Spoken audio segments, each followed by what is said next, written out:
Welcome once again to tenses की दुनिया। लेकिन इस बार थोड़ा सा डिफरेंस होगा इसमें, क्योंकि आज आप सीखने वाले हैं सेंटेंसेस। गाइज आज आप प्रैक्टिस करेंगे प्रेजेंट इंडेफिनिट के सेंटेंसेस की, यानी कि सिंपल प्रेजेंट टेंस के सेंटेंसेस की। तो गाइज बहुत ज़्यादा रूल्स वगैरह नहीं समझना है हमें, लेकिन मैं क्या करने वाली हूँ कि आपको एक पॉजिटिव सेंटेंस दूंगी, उसके बाद उससे नेगेटिव बताऊंगी, फिर इंटरोगेटिव बनाकर बताऊंगी और फिर इंटरोगेटिव नेगेटिव बताऊंगी, ताकि आपकी प्रैक्टिस बहुत ही अच्छे से हो सके और आप किसी भी सेंटेंस को जितने तरीक़ों से बोला जा सकता है हर तरीका समझ लें। Hey guys, my name is Kanchan and you are watching me on English connection. तो गाइस जब शुरुआत करते हैं तो सबसे पहले मैं इंपॉर्टेंट चीज़ें बता दूं कि क्या क्या आपको ध्यान रखना है और कौन कौन सी हेल्पिंग वर्ब आप इसमें यूज़ करते हैं, क्योंकि वो बहुत ही ज़्यादा इंपॉर्टेंट है। और साथ ही साथ मैं आपको एक और चीज़ बताऊँगी कि इस टेंस में हैज़ और हैव का भी यूज़ होता है। जी हाँ, जैसा कि आप जानते हैं हैज़ हैव का यूज़ हम करते हैं परफेक्ट टेंस में, लेकिन इस टेंस में भी होता है। कैसे होता है वो सब आप जानेंगे, उसके लिए आपको वीडियो को एंड तक देखना होगा। तो चलिए सबसे पहले इंपॉर्टेंट चीज़ें ये समझ लेते हैं कि जो सब्जेक्ट्स होते हैं, सब्जेक्ट्स में हम किसी का नाम यूज़ करें, ठीक है। उसके अलावा जैसे हम आई वी यू दे ये यूज़ करते हैं, ये सब प्रोनाउंस कहलाते हैं। तो अगर इन्हें यूज़ करते हैं तो उनके साथ कौन कौन सी वर्ब आती है। तो प्रेजेंट इंडेफिनिट में सबसे पहली बात आपको बता दूं कि हम डू और डज का यूज़ करते हैं। हेल्पिंग वर्ब कौन सी यूज़ होती है? डू और डज। लेकिन अब आप ध्यान दीजिएगा कि जब पॉजिटिव सेंटेंसेस होते हैं उनमें नहीं करते, उनमें हम डू डज का यूज़ नहीं करते, उनमें हम कोई भी हेल्पिंग वर्ब नहीं यूज़ करते। उनमें हम सिर्फ और सिर्फ जो मेन वर्ब होती है उसकी फर्स्ट फॉर्म को यूज़ करते हैं। अब देखिए फ़र्क क्या है। आई वी यू दे अगर ये आते हैं तो इनके साथ हम वर्ब की फर्स्ट फॉर्म सीधे यूज़ कर लेते हैं पॉजिटिव सेंटेंसेस में। डू डज नहीं लिखना है, डू डज की टेंशन सिर्फ नेगेटिव और इंट्रोगेटिव में लेनी है, अभी नहीं लेनी, ठीक है। पॉजिटिव सेंटेंसेस में डू डज नहीं। वी वन यूज़ किया, जैसे राइट, तुम पत्र लिखते हो, यू राइट अ लेटर, ठीक है। सो राइट यूज़ कर लेते हैं। और जब ही शी इट या फिर किसी एक व्यक्ति का नाम, यहाँ नेम लिखा हुआ है, ऐसा कुछ है सब्जेक्ट में, तो जो हम मेन वर्ब यूज़ करते हैं ना, वर्ब की फर्स्ट फॉर्म, उसके साथ हम एस या फिर ई एस जोड़ते हैं। जैसे कि यहाँ लिखा हुआ है राइट्स, यहाँ राइट में एस जुड़ गया। तो अगर मैं बोलूँ वह पत्र लिखता है तो हो जाएगा ही राइट्स अ लेटर। यहाँ तक समझ में आया? बहुत ही आसान है। अब जो ये डू और डज यूज़ करते हैं, ये नेगेटिव और इंट्रोगेटिव में यूज़ करते हैं। कैसे करना है वो मैं अभी आपको बताऊंगी। साथ ही साथ आप अब इस चीज़ को ध्यान में रख लीजिए, एक मोटा मोटा ऐसे समझिएगा कि प्लूरल्स के साथ हम एस आई एस नहीं लगाते और जो सिंगुलर सब्जेक्ट होते हैं उनके साथ एस आई एस लगाते हैं, जिसमें से आई और यू एक्सेप्शन है, ठीक है। आई के साथ एस आई एस नहीं लगाएंगे जबकि ये सिंगुलर है। और यू क्या है? यू सिंगुलर के तरीके से भी यूज़ होता है, प्लूरल के तरीके से भी यूज़ होता है। तो यू के साथ हर टेंस में प्लूरल वाली वर्ब भी आती है। तो इस चीज़ को आप अपने माइंड में सेट कर लीजिए, बहुत ही इंपॉर्टेंट चीज़ है। यू के साथ हमेशा प्लूरल वाली वर्ब ही आती है, चाहे यू एक व्यक्ति के लिए हो या एक से ज़्यादा लोगों के लिए, ठीक है। इतना आपने समझ लिया। अब आप ये समझिए कि स्ट्रक्चर क्या होता है। एक जो मोटा मोटा स्ट्रक्चर होता है वो यही होता है, सब्जेक्ट प्लस अगर हेल्पिंग वर्ब है तो हेल्पिंग वर्ब, उसके अलावा मेन वर्ब और प्लस ऑब्जेक्ट। ये स्ट्रक्चर होता है किसी भी सेंटेंस को बनाने का।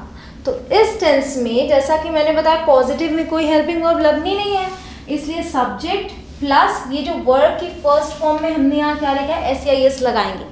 कब लगाएंगे ये अब आपको समझ में आ गया, जब भी सिंगुलर सब्जेक्ट होगा तब हम एस आई एस लगाएंगे, ठीक है।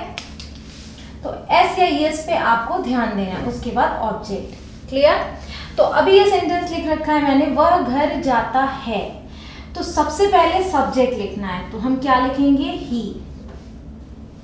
फिर वर्ब की फर्स्ट फॉर्म, जाने के लिए हम क्या यूज करते हैं? गो।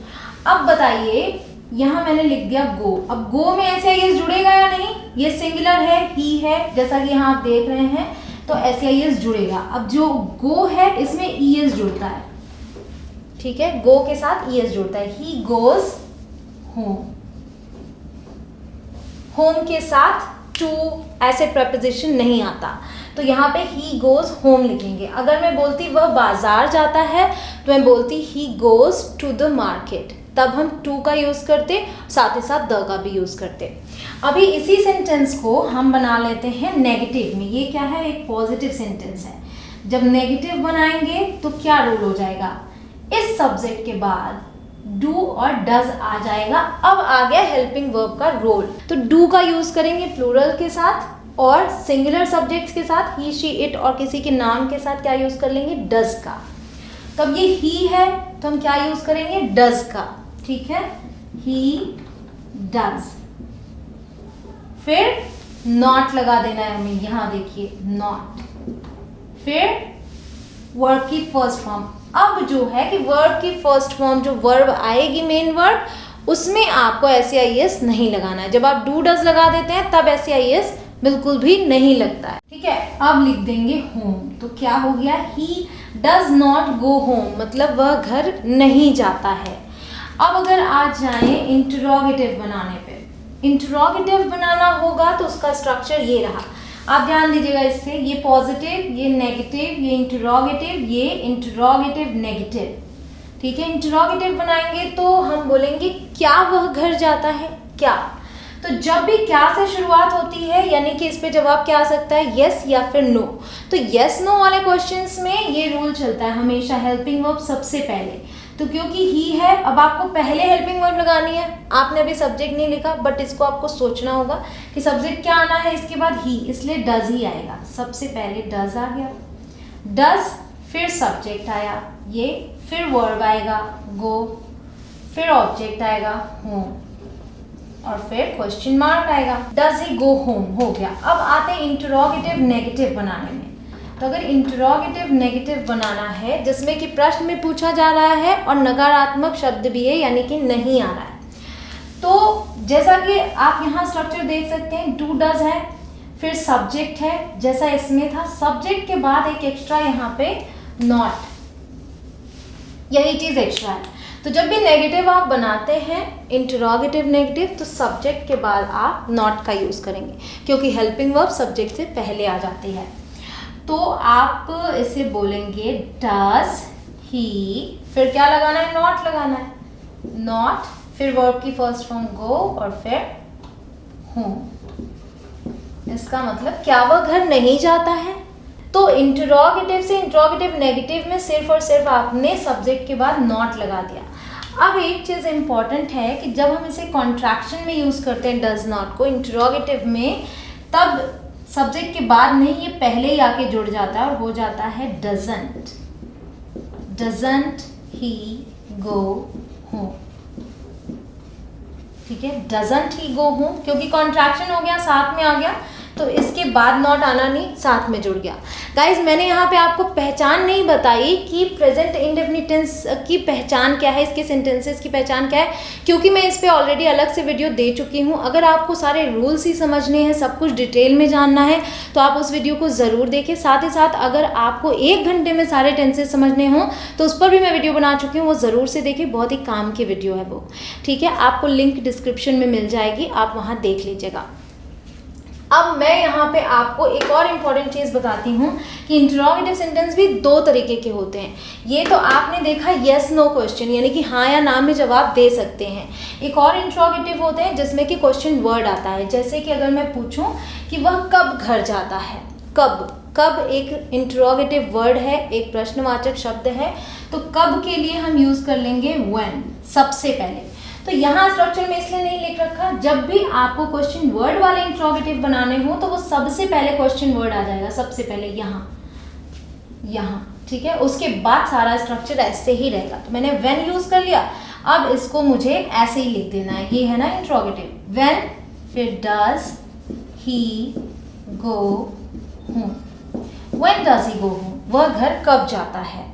अब इसमें भी नेगेटिव बना सकते हैं आप, when does he not go home, वह घर कब नहीं जाता है, तो बस यहाँ पे आप नॉट लगा देंगे। इजी लग रहा है अब आपको। अब जो भी सेंटेंसेस आप सीखेंगे उनमें मैं ऐसे ही सारे फॉर्म्स बताती जाऊंगी, क्योंकि रूल्स मैंने आपको बता दिए। एक चीज़ का ध्यान रखिएगा, जब भी प्रेजेंट इंडेफिनिट के सेंटेंस हो और पास्ट इंडेफिनिट के भी हों, तो ये जो होते हैं ना सिग्नल वर्ड्स, कई बारी सेंटेंस में अगर ये हैं तो आपको पहचानने में बड़ी आसानी होगी कि ये किस टेंस का सेंटेंस है। जैसे ऑलवेज आ गया, often, sometimes, every, never, usually etcetera. अगर ये वर्ड्स आते हैं तो पक्का वो इनडेफिनिट का ही सेंटेंस होता है। Now the next sentence, Meera और उसके पति दिल्ली में रहते हैं।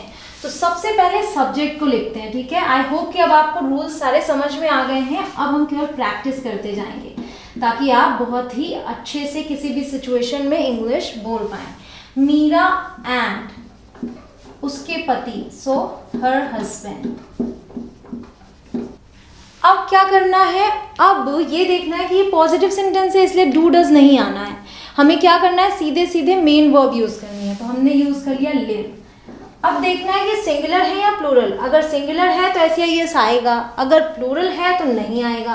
तो मीरा एंड हर हस्बैंड, दो लोगों की बात हो गई तो ये प्लूरल हो गया, तो इसके साथ ऐसे यस नहीं आएगा, यहाँ होगा लिव। अब कहाँ रहते हैं, ऑब्जेक्ट इन दिल्ली, यानी कि दिल्ली में। Meera and her husband live in Delhi. अगर सिर्फ मीरा होता तो हो जाता मीरा लिव्स इन दिल्ली, क्योंकि मीरा सिंगुलर होता। अब इसका नेगेटिव बना लेते हैं। तो क्या करेंगे, सबसे पहले सब्जेक्ट लिख लेंगे, मीरा एंड हर हस्बैंड। अब क्योंकि नेगेटिव है तो डू डज आना है इसमें, तो क्योंकि प्लूरल है तो डू आएगा या डज। अब आप जानते हैं कि डू आएगा। Do not live in Delhi, इसको आप स्पोकन इंग्लिश में डोंट भी बोल सकते हैं। Meera and her husband don't live in Delhi. अब इंटरोगेटिव बनाएंगे तो क्या होगा, ये आ जाएगा सबसे पहले, do Meera and her husband. अब क्योंकि हमको लिव में ऐसे यस लगाना है कि नहीं, ये सब सोचना ही नहीं है। Do Meera and her husband, अब आ जाएगी वर्ब लिव इन दिल्ली। हो गया क्वेश्चन मार्क, ठीक है। अब अगर पूछा जाए कि मीरा और उसके पति दिल्ली में कहाँ रहते हैं, क्वेश्चन वर्ड भी आ जाए, तो सबसे पहले क्वेश्चन वर्ड को रख दीजिए। कहाँ के लिए वेयर लिख दिया, वेयर, उसके बाद सब कुछ ऐसे ही लिख देंगे, where do Meera and her husband live in Delhi, ठीक है। अब बिल्कुल भी उसी तरीके से स्ट्रक्चर होगा। तो जो स्ट्रक्चर इस यस नो क्वेश्चन वाले का होता है वही स्ट्रक्चर इसका होता है, सिर्फ और सिर्फ क्वेश्चन वर्ड पहले आ जाता है। ये हर तरीके के सेंटेंसेस में लागू होंगे ये रूल्स। अब अगर नेगेटिव भी बनाना है तो हम बोल सकते हैं do Meera and her husband not live in Delhi. क्या मीरा और उसके पति दिल्ली में नहीं रहते हैं? तो वहां पे हम नॉट कहाँ लगाएंगे, यहाँ पे। Do Meera and her husband not, कहाँ, किसके बाद नॉट लगाया हमने, सब्जेक्ट के बाद, नॉट लिव इन दिल्ली। हो गया ना इजी आपके लिए। पॉजिटिव सेंटेंसेस से किस तरीके से हम नेगेटिव इंट्रोगेटिव नेगेटिव बना लेते हैं। गाइज एग्जाम्स में आए तो भी आपके लिए इजी हो गया। स्पोकन इंग्लिश के लिए भी ये बहुत ज़्यादा ज़रूरी है कि कब आपको डू का यूज़ करना है, कब डज का यूज़ करना है और कब नहीं करना है। तो ये सेंटेंस आपके लिए क्लियर। अब मैं ये भी बता दूं कि अगर आप इन्हें कॉन्ट्रैक्शन में यूज़ करेंगे तो क्या बोलेंगे, don't Meera and her husband live in Delhi. Don't एक साथ जुड़ जाएगा। नाउ द नेक्स्ट सेंटेंस, मैं मेरी माँ को हर दूसरे दिन फ़ोन करती हूँ। हर दूसरे दिन के लिए हम यूज़ करेंगे एवरी अदर डे। तो ये एक पॉजिटिव सेंटेंस है। I phone my mother, phone एक वर्ब भी है जिसका मतलब होता है फ़ोन करना। I phone my mother every other day. Notice कीजिए एवरी आया है, पहचान हो गई बड़े ही आराम से कि इंडेफिनिट टेंस का है। और फोन में ऐसे यस नहीं लगेगा क्योंकि आई है। मैंने क्या बताया, आई भले ही सिंगुलर है बट एक्सेप्शन है, इसके साथ यहाँ पे प्लूरल वाला चलेगा काम। अब नेगेटिव बनाएंगे आई, अब आई के साथ डू आ जाएगा, do not. I do not phone my mother every other day. Interrogative बनाएंगे, क्या हो जाएगा, डू को पहले ले आ देंगे, do I phone my mother every other day, मतलब क्या मैं हर दूसरे दिन अपनी माँ को फ़ोन करती हूँ। क्वेश्चन हो गया। अब एक क्वेश्चन वर्ड वाला देख लेते हैं इंटरोगेटिव। तो ये भी इंटरोगेटिव है क्वेश्चन वर्ड वाला। Why do I phone my mother every other day. मैं हर दूसरे दिन अपनी माँ को फ़ोन क्यों करती हूँ, क्यों आए, कब आए, कहाँ आए, क्या आए अगर वाक्य के बीच में, या फिर कैसे आए, तो ये सब सबसे पहले आ जाते हैं। अब ये इंटरोगेटिव नेगेटिव है, तो क्या है स्ट्रक्चर पूरा यही रहेगा, बस इस सब्जेक्ट के बाद नॉट लगा देना है। Why do I not phone my mother every other day, मैं हर दूसरे दिन अपनी माँ को फ़ोन क्यों नहीं करती हूँ। नाउ नेक्स्ट सेंटेंस इज, वह बहुत अच्छी अंग्रेजी बोलती है, तो इसे हम क्या बोलेंगे, शी स्पीक्स, क्योंकि शी क्या है, थर्ड पर्सन सिंगुलर, सिंगुलर है ये, इसके साथ ऐसा आएगा, she speaks English very well. कोई डू डज नहीं आया, पॉजिटिव सेंटेंस है, ठीक है। अब नेगेटिव बनाएंगे तो शी के साथ डज की ज़रूरत पड़ेगी, she does not speak English very well, तो जब डज आया तो SEIS नहीं आया। नेक्स्ट इंटरोगेटिव, अब इस डज को पहले ले आ देंगे, does she speak English very well, क्या वो अंग्रेजी बहुत अच्छी तरीके से बोलती है। अब ये इंटरोगेटिव नेगेटिव हो गया, डज शी नॉट, सब्जेक्ट के बाद not, does she not speak English very well, क्या वो अंग्रेजी बहुत अच्छे से नहीं बोलती है। तो इस तरीके से आपने इस सेंटेंस के बनाए। नेक्स्ट, तुम हमेशा चाबियां भूल जाते हो, यू ऑलवेज, देखिए ऑलवेज आ गया यहाँ पे इंडेफिनिट में, you always forget the keys.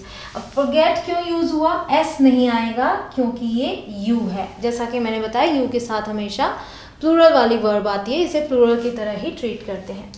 अब जब ये था पॉजिटिव सेंटेंस, नेगेटिव बनाएंगे, यू डोंट, या फिर आप कह सकते हैं you do not, you do not always forget the keys, तुम हमेशा चाबियां नहीं भूलते हो, तो आप डोंट स्पोकन में यूज करें, रिटन में डू नॉट। अब इंटरोगेटिव बनाएंगे, डू को पहले ले आएंगे, do you always forget the keys, क्या तुम हमेशा चाबियां भूल जाते हो, तो डू यू फिर ऑलवेज, ठीक है। अब इंटरोगेटिव नेगेटिव बनाएंगे तो कैसे बोलेंगे, don't you always forget the keys, क्या तुम हमेशा चाबियां नहीं भूलते हो। तो अब देखते हैं वो सेंटेंस जो कि मैंने आपको शुरू में बताया कि इस टेंस यानी कि इनडेफिनिट में भी हम हैज हैव का यूज़ करते हैं। तो गाइज यहाँ पे has have as a main verb use होता है। जैसे जब भी आपको किसी को ये बोलना हो कि मेरे पास कुछ है, तो आप इसी टेंस में सेंटेंस बनाते हैं, वहाँ आप हैज हैव का यूज़ करते हैं। जैसे मेरे पास पालतू जानवर है, ध्यान से देखिएगा, आई हैव पेट्स, तो अगर ये आई है इसलिए हैव आया, ही शी होता तो हैज आ जाता, ठीक है। यहाँ कोई हेल्पिंग वर्ब यूज नहीं हुई। अब जब नेगेटिव बनाएंगे, ये पॉजिटिव था, नेगेटिव बनाएंगे तो डू का यूज करेंगे क्योंकि ये आई है, I do not have pets, मेरे पास पालतू जानवर नहीं है। अब अगर इंटरोगेटिव बनाएंगे तो डू पहले आ जाएगा, डू आई हैव पेट्स, क्या मेरे पास पालतू जानवर हैं। अब इंटरोगेटिव नेगेटिव बनाएंगे तो डू आई, फिर उसके बाद नॉट आ जाएगा। तो ये आपने सीख लिया हैव का, do I not have pets.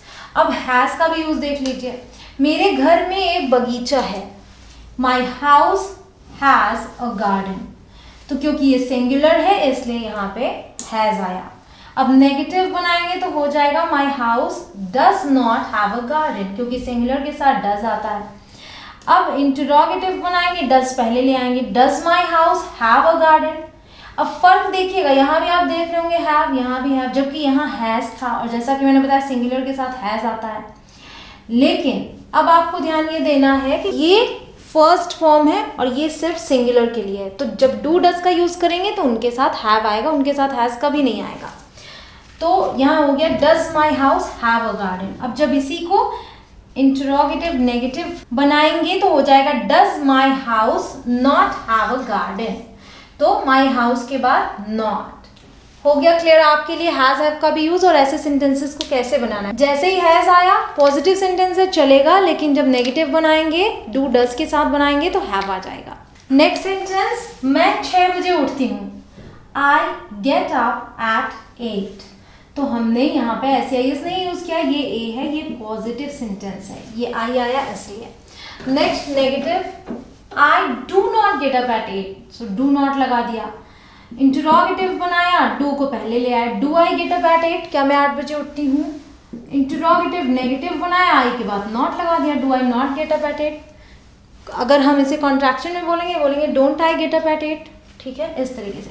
Next, हम रोज पढ़ते हैं, वी स्टडी एवरी डे, ये पॉजिटिव सेंटेंस, कोई हेल्पिंग वर्ब नहीं। नेगेटिव बनाया, we do not study every day, क्योंकि आई हो या वी हो सबके साथ हमें डू का यूज़ करना है।